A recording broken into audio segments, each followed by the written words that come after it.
hindi siya dumaan sa proper checking ng mga security guard.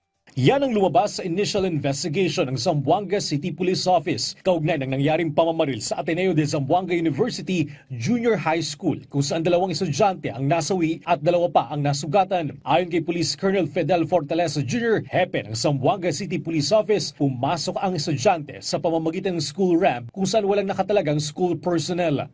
Pumasok ang bata na sakay po ng sasakyan nila na pick up, hinatid siya, na drop off lang po siya. Tapos po dumiretso siya sa ramp area kung saan hindi po talaga gate ng building. Doon po siya nagdaan. At naidala niya yung bag na kung saan nandoon po nakalagay yung mga pistol na ginamit niya sa pagbaril po. Ang ginamit na baril ay pagmamay-ari ng ama ng estudyante. Nakasalukuy na rin inaalam ang pananagutan sa batas. Patuloy namang inaalam ang motibo ng estudyante habang naisumite na sa forensic examination ang kanyang mga gadget. Nilinaw ng Ateneo de Zamboanga ng naturang ramp ay para sa persons with disabilities at may mga injury. Sapat ang kanilang security personnel at may mga nakatalaga ring bantay sa bawat palapag ng gusali.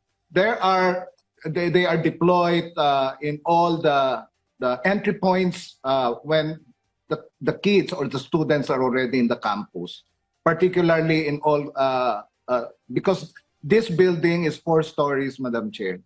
Batay din sa record ng paaralan, ang estudyante ay nagtapos bilang valedictorian ng grade school sa parehong eskwelahan. Nagbibigay na ng psychosocial intervention ng pamunuan para sa mga mag-aaral at teaching staff bukod pa sa pagpapaigting ng seguridad sa buong campus. Samantala, tinanggal na sa Facebook ang live stream video ng insidente at inirekomenda ring i-block ang website kung saan makikita pa ito. Nakatakdang makipagpulong sa susunod na linggo ang Cybercrime Investigation and Coordinating Center o CICC sa Meta, ang parent company ng Facebook. Nais ng CICC na magkaroon ng jurisdiction sa mga social messaging platforms. So if we have jurisdiction over these platforms, we can probably get some attribution to whatever ends, whether if it's a citizen here in the Philippines, we can prosecute. If it's somewhere, and in most cases, Madam Chair, madalas to mga to foreigners po at saka mga taga-ibang bansa, maybe we can strengthen our partnership and probably our MLATs also with other countries, Madam Chair. Naniniwala rin silang malaki ang matutulong ng intelligence funds para mapigilan ang mga katulad na insidente ng karahasan.